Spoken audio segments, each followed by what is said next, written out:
Hello everyone, I am Tushar and I am back with another video. This video is specifically for the academic exchange program at the Indian School of Business, which is the international exchange program. And I had been getting a lot of queries from my juniors regarding how does the whole process take place and what is the right strategy for bidding for this particular program and how can we get the best out of it. So this video is primarily for the students at ISB who are planning to bid for the international exchange. So before going forward, I would like to tell a bit about myself. So I graduated from ISB this year itself in the month of April, and I went to exchange at RSM, which is Rotterdam School of Management at Erasmus University, which is based in the Netherlands. And my exchange was after term 7, which means that I went to the exchange after my graduation from ISB. Now, I would like to discuss a bit about how the whole process works. There are about 45 different schools which are available to apply for the international exchange, and every school has roughly 2 seats on average. It's a very less amount of seats, but yeah, this is how it is. And usually you can see that maybe some school might have 4 seats at maximum, and some schools may just have a single seat. So you can say that all in all there might be around 90 odd seats and 45 different schools. At least that was the scenario during my time, and I'm assuming that this will be the same this year as well. Now the selection to these exchange programs happens via a bidding process, which is a very common process at ISB. The same process is followed for bidding for the courses as well, and there is a pool of 4,500 points which every student gets allotted during the start of the year, and out of those points the student can choose to bid for the schools for an exchange program. Now this bidding usually happens around the month of July, and I think within a couple of weeks it is decided in terms of who gets allotted what school. Now in terms of bidding, since we have about like 4,500 points in the bank, we can utilize a maximum of 1,200 points for the bidding process. And a lot of students usually have this doubt that if they end up utilizing 1,200 points for the exchange, will they be left with enough points to bid for courses going forward, or will is it possible that they might not be able to opt for courses and their degree might be affected? Well, I would like to tell you that this is never going to be the case. 4,500 points are good enough to bid for courses going forward, even if you remove 1,200 points from it.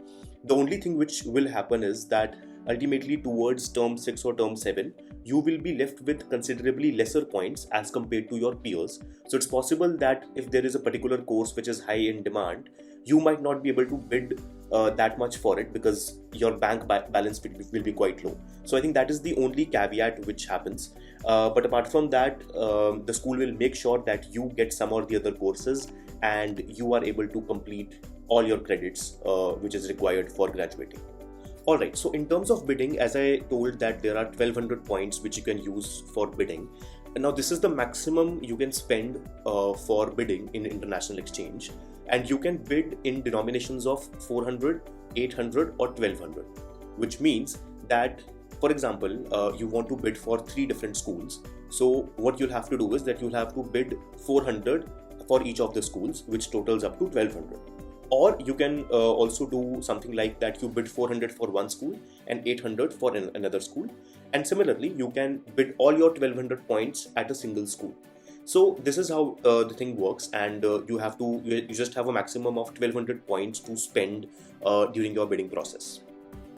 Now, what happens when there is a tie? For example, there is a school and there is a single seat available, or even if there are 3 to 4 seats available, and it's possible that more than the number of seats, more number of people have bid the same for that seat, and then there needs to be a tiebreaker, and this tie is sort of broken on the basis of a tie-breaking score, which is a randomly generated score. And this is where ISB is different as compared to IIMs, because what I've heard is that in IIMs usually this ranking or this tiebreaker is sort of based on your CGPA, whereas in ISB it's a completely random code which is generated by the system, And the whole logic behind this is that ISB as an institution does not believe that CGPA should be the right criteria for deciding if someone is more deserving to go for an exchange or not. So this is a randomly generated system code which every student, whoever sort of signs up for an exchange, every student gets this particular code, and ultimately in most of the cases this code decides if you will get a particular school or not, because ultimately most of the people bid the maximum for a school. So ultimately there will be ties, and to break that tie it will be decided upon that particular random generated number. So my advice to everyone will be to bid the maximum for a school, because you don't want to lose out on a chance to get into a school just because you placed a lower bid. So what usually happened and like what happened during our time was that every one of us, mostly, they bid the maximum for a single school. So we just selected a particular school we want to bid in, and we bid 1200 for it. But now the question comes that how can we be sure if we will get that school or not? Now to tackle this particular challenge, our batch devised a strategy which I think was a very good thing which we students did collectively. What we did is that we prepared the database of all the students who were interested and who had registered for an exchange. There were around 110 to 120 people, and everyone had gotten their tiebreaker score.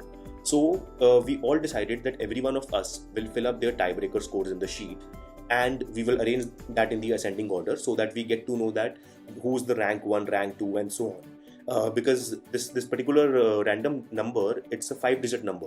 So just by looking at your number, you can't tell with surety if you are rank 1, rank 2, rank 3, or like whatever is your rank in the whole batch.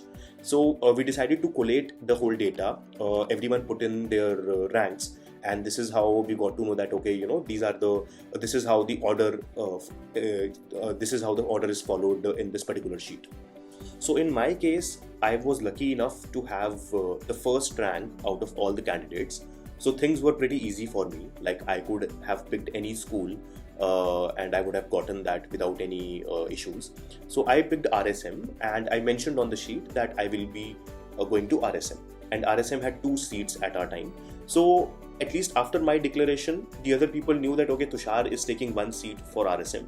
Similarly, the second rank candidate mentioned their choice, and so on. So this is how every candidate in the list, they had a fair sense of what other people above that person are opting for, and so this is how every person had some kind of confidence in their choice.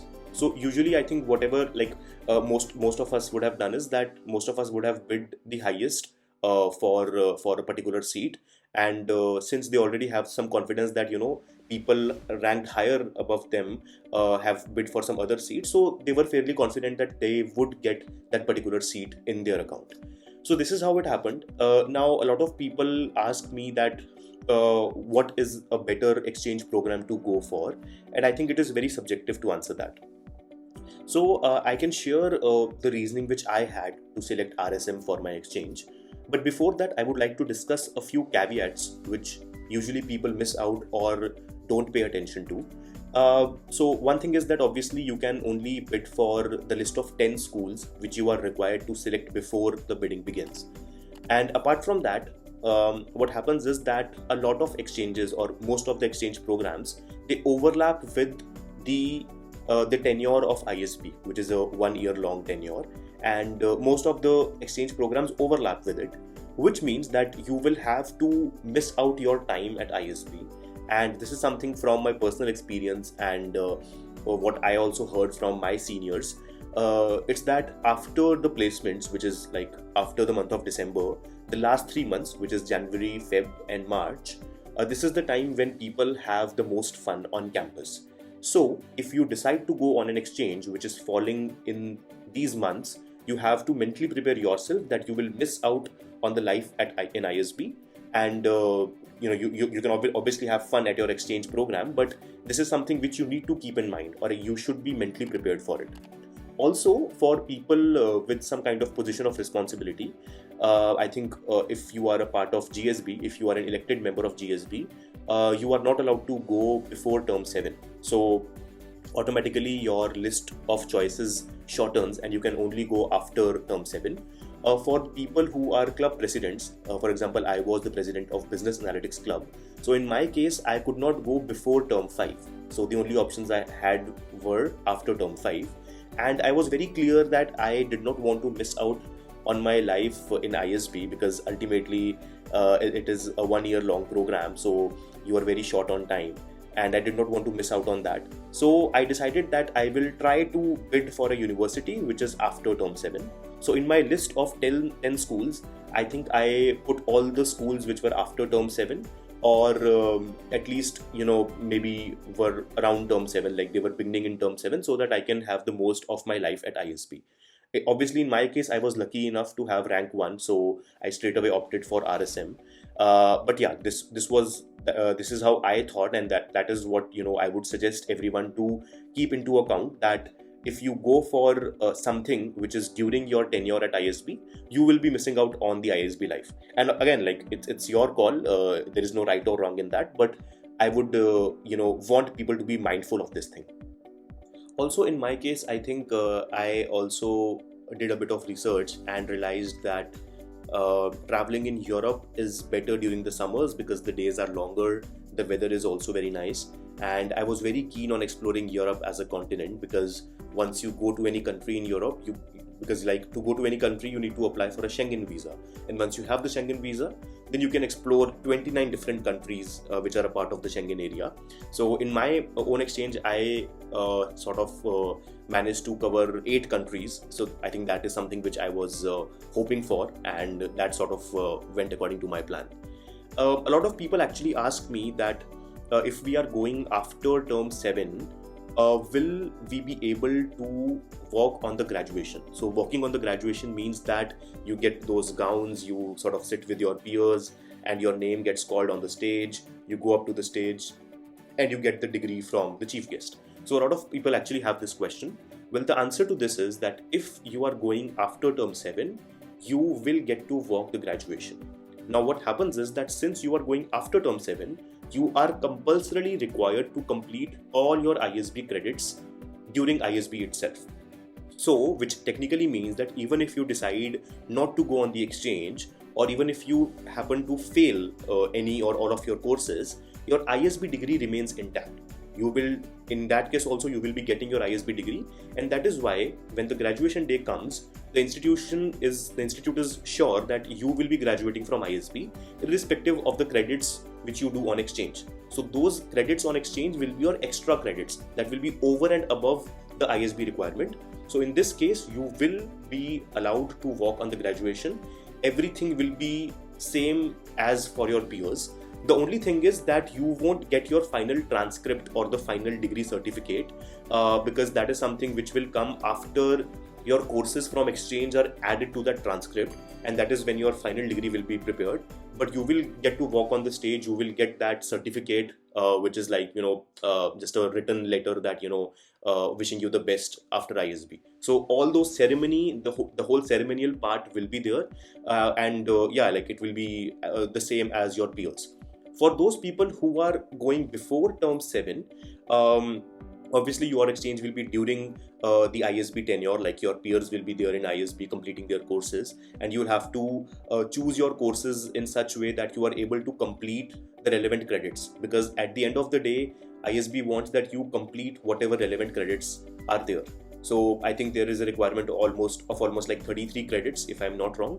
So if you go for an exchange during term 6 and 7, so both your terms will be missed at ISB. So for those 2 terms, you'll have to do the relevant number of credits at your exchange school, so that ultimately you are able to complete the requirement of those 33 credits which are mentioned in the academic curriculum. So that is something which you'll have to make sure. You'll have to do all the calculations, and the international exchange office helps you a lot in all these sorts of planning. So this is something which you need to be mindful of.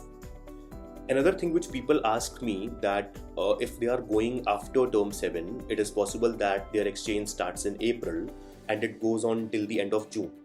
Now what happens if their company gives the joining date in that duration? So because you will have your placement interviews in December, and if you sort of secure an offer letter mostly your joining will be in the month of April, May or June. It is possible that some companies might give a joining late in July or August, but it's very possible that your joining in a normal scenario would be in the month of May or June. So what will happen in that case? So during my case, what happened is that CAS team, the Career Advancement Services team, they only did that kind of communication with my employer. So during the time of placements, obviously I did not disclose or I did not tell any of my employers that I have been selected for an exchange, because they did not even ask for it. So I don't think it is a wise thing to disclose that upfront, because that might go negative on your profile and that might be a red flag for the employer.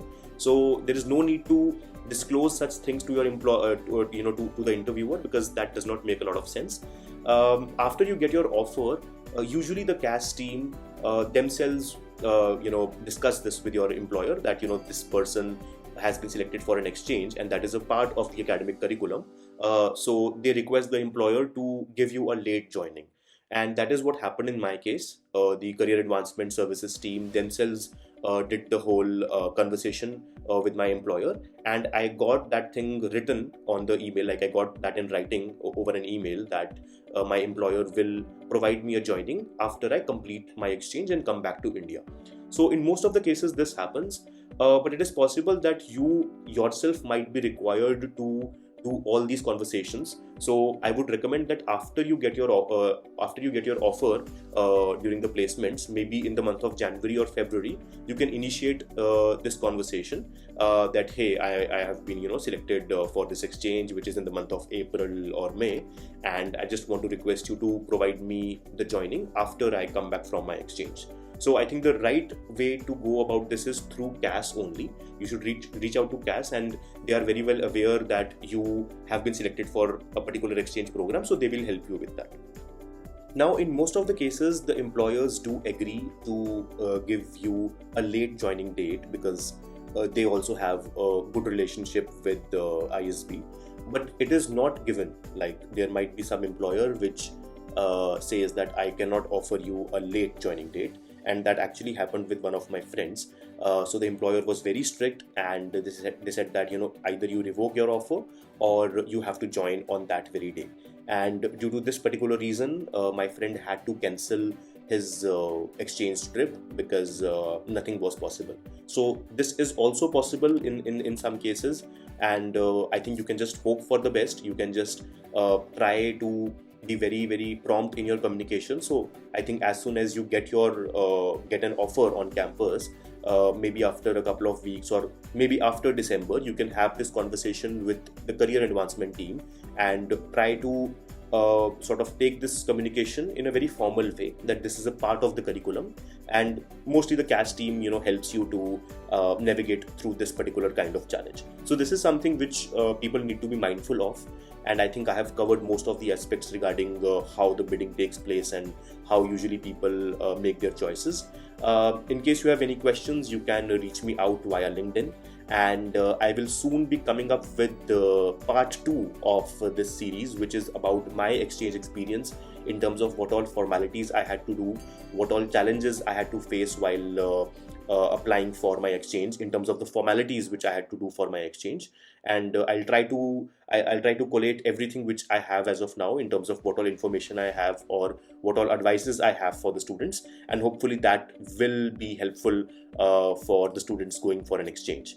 Well, that's it from my side for now. Thank you so much. If you like the video, please hit the like button, and do fill in the comment sections. Do fill in the comment section in case you have any queries or any thoughts about this video. Thank you so much.